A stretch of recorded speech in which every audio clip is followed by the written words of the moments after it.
Assalomu alaykum hurmatli tinglovchilar. Bugungi rivojlantiruvchi markazlarni tashkil qilish texnologiyasi fanidan navbatdagi ma'ruza maqsadimizni boshlaymiz. Bugungi mavzumiz maktabgacha ta'lim tashkilotlarida rivojlantiruvchi muhit va uning turlari. Reja, o'yin burchaklari, tabiat burchaklari va guruh o'yin maydonchasidagi faoliyatlar. Maktabgacha ta'lim tashkilotlarida milliy burchak tashkil etish, bolalarda milliy o'zlikni anglash, vatanga bo'lgan mehr-muhabbatni shakllantirish va milliy qadriyatlarni targ'ib qilishda muhim ahamiyatga ega. Milliy burchakni tashkil etishda quyidagilarga e'tibor qaratiladi. Avvalambor, birinchisi davlat ramzlari. Davlat bayrog'i, girb va madhiyaga oid ko'rgazmalar joylashtiriladi. Bolalar davlat ramzlarining ma'nosini haqida ma'lumot olish uchun sodda va tushunarli usulda tushuntirish materiallari bo'lishi kerak. Milliy qadriyatlar, o'zbek xalqining urf-odatlari, milliy liboslari, xalq o'yinlari, musiqa asboblari va hunarmandchilik namunalarini ko'rsatish uchun maxsus joy ajratiladi. Tarixiy shaxslar va yodgorliklar, buyuk bobokalonlar, Amir Temur, Alisher Navoiy va boshqa bobokalonlarimiz hayoti va faoliyatiga oid suratlar, hikoyalar va ko'rgazmali materiallar. Tabiiy boyliklar va geografiya. O'zbekistonning tabiiy boyliklari, viloyatlari, diqqatga sazovor joylari haqida ma'lumot beruvchi burchaklar yaratiladi. Didaktik materiallar, bolalarning yoshiga mos bo'lgan qo'shiqlar, she'rlar, ertaklar va turli o'yinlar yordamida milliy ongni shakllantirishga qaratilgan dasturlar tuziladi. Bolalar ishtiroki. Burchakni bezash jarayonida bolalarning o'zlari ham qatnashishi, masalan, qo'l mehnatlari orqali milliy mavzudagi rasmlar yoki buyumlar yasashni tavsiya etiladi. Bu kabi milliy burchaklar bolalarda milliy ong va vatanga muhabbatni kuchaytirib, ularni ona yurti va xalqiga hurmat ruhida tarbiyalashga xizmat qiladi.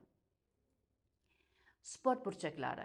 Maktabgacha ta'lim tashkilotlarida sport burchagini tashkil etish bolalar jismoniy tarbiyasi va sog'lom hayoti tarzi ko'nikmalarini shakllantirishda muhim ahamiyatga egadir. Jismoniy stress maktab va maktabgacha yoshdagi bolalar uchun juda muhim hisoblanadi. Musiqa burchagi. Maktabgacha ta'lim tashkilotlarida musiqa burchagini tashkil qilish bolalar estetik tarbiyasini shakllantirish va ularning ijodiy qobiliyatlarini rivojlantirish uchun muhim ahamiyatga ega. Musiqa insonga quvnoq kayfiyatni bag'ishlaydi, inson qalbining yo'ldoshidir, go'zallikni his etishga o'rgatadi. Musiqa nafosat tarbiyasining bir bo'lagi hisoblanadi. Inson bolaligidan musiqa tinglashi, qo'shiq rigoya qilish, turli mustaqil ovoz ostida raqs harakatlarini bajarishga intilib boradi. Mana shu intilish natijasida insonda qobiliyat, iqtidor va iste'dod rivojlanib boradi. Kichik kutubxonalar.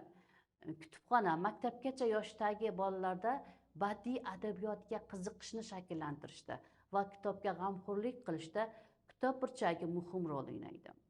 Bu maxsus, xotirjam, qulay, estetik jihatdan yaratilgan, alohida ajratilgan joy.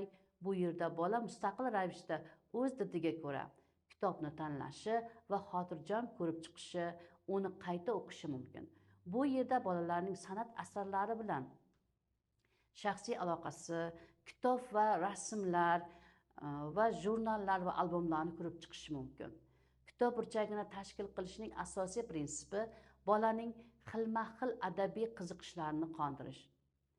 Kerakli davriy materiallar almashuvini va bolalar o'rgangan hafta mavzusi bo'yicha bog'liq bo'lgan rasmlarni. Burchak moslamasiga bir qator talablar qo'yiladi. Qulay joy, yurish va shovqin bo'lmasligi uchun eshikdan uzoqda joylashgan tinch joy kerak. Kunduzi va kechqurun yaxshi yoritilishi, yorug'lik manbasiga yaqinligi, bolalarning ko'zlarini buzmasligi kerak. Dizayn estetikasi. Kitob burchagi qulay, jozibali bo'lishi kerak.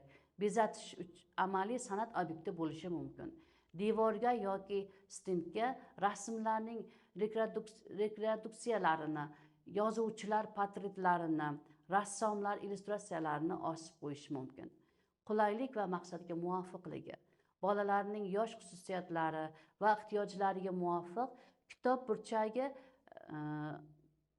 burchagidagi tarkibi katta va tayyorgarlik guruhlaridagi maktabgacha tashkilotlar va ulardagi pedagogik ishlar bolalarning adabiy rivojlanishidagi o'zgarishlar bilan belgilanadi.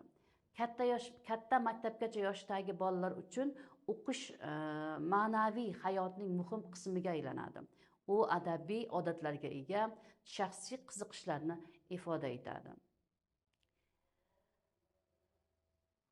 Nimalar bo'lishi kerak? Kitob burchagining mazmuni janr va tematik rang-barangligi tufayli tobora kengayib boradi.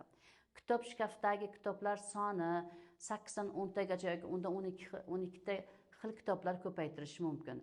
Etaklardagi barcha maktabgacha yoshdagi bolalarning alohida, doimiy va ustuvor qiziqishlarini hisobga olgan holda, ular albatta kitobning burchagiga joylashtiriladi va tabiat burchagi. Tabiat burchagi maktabgacha ta'lim tashkilotlarida bolalarni tabiat bilan tanishtirish, tabiat bilan doimo bevosita munosabatda bo'lishini talab qiladi. Buni ta'minlovchi shartlardan biri bolalar maktabgacha ta'lim tashkilotlarida tabiat burchagiga ega bo'lishidir. Biroq butun bolalar muassasa uchun umumiy tabiat burchagiga ega bo'lishi yanada yaxshiroqdir. Unda yoshlar guruhlari tabiat burchaklarida yashovchi hayvonlarni to'ldirib turishda foydalanish mumkin. Bolalarning tabiat burchagidagi mehnati hamda o'simlik va hayvonlarni kuzatishlari butun yil davomida tashkil etiladi. O'rta mintaqa sharoitlarida bolalarning yer maydonchasidagi mehnat va kuzatishlari bu davrlarda anchagina qisqaradi. Bolalarni tabiat bilan uzviy, davomli va tizimli tarzda tanishtirish, ularda tabiat burchagidagi yashovchilar haqida pishiq va anglagan bilimlarni, mehnat, malaka hamda ko'nikmalarni hosil qilish, kuzatuvchanlikni oshirish va ishi uchun sharoit yana ham burchagi uchun hayvon va o'simliklarni tanlashga qo'yiladigan talablar. O'simlik yoki hayvon u yoki bu tizimli yoki ekologik guruh uchun xos bo'lishi lozim. Bunday holatda bolalarni o'simlik va hayvonlarning katta guruhi uchun xarakterli bo'lgan asosiy o'ziga xos belgilari, yashash sharoiti yoki tarzlari bilan tanishtirish imkoniyati yaratiladi. Tabiat burchagida yashovchilarni parvarish qilish mehnatning sifati, xarakteri, unga sarflanadigan kuch va vaqtga ko'ra maktabgacha yoshdagi bolalarning qo'lidan keladigan bo'lishi lozim. Shuning uchun beor o'simliklar va ovqatni tanlamaydigan hayvonlar tanlanadi. Tabiat burchagidagi hayvon va o'simliklar tashqi ko'rinishdan yorqin, jozibador, maktabgacha yoshdagi bolalarning hali unchalik barqaror bo'lmagan diqqatini o'ziga jalb qila oladigan bo'lishi lozim.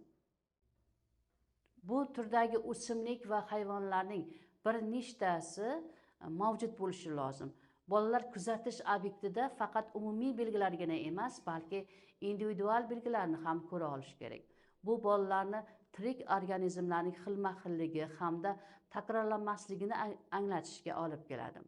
O'simlik va hayvonlar tamoman xavfsiz bo'lishi, bolalarning sog'liklariga hech qanday zarar yetkazmasligi lozim.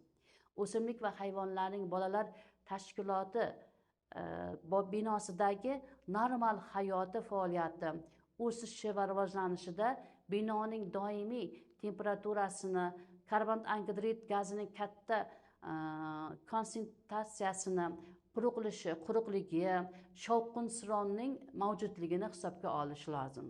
Bolalar o'yin maydonchasining asosiy tomoshabinlari bola hisoblanadi. Bolalar o'yin maydonchasini jihozlashni tanlash o'yin maydonchasining mashhurligi va daromadiga ta'sir qilishi mumkin. Ushbu sohaga tajribasiz ba'zi yangi investorlar bozorda o'yin maydonchalari jihozlarining ko'zni qamashtiradi. Bolalar o'ynashni yoqtiradigan asbob uskunalarni tanlash qiyin. Ularning barchasi bolalar o'yin maydonchalarida qanday qiziqarli o'yin maydonchasi jihozlar mavjudligini bilishi lozim. Bolalar o'yin maydonchasida jihozlash uchun kosmik qum 98% dengiz qumi va 2% oziq-ovqat uchun o'zaro bog'lovchi vositadan tashkil topgan o'yinchoq rangli qum hisoblanadi. U yaxshi suyuqlik va plastikka ega yumshoq va yopishqoq emas.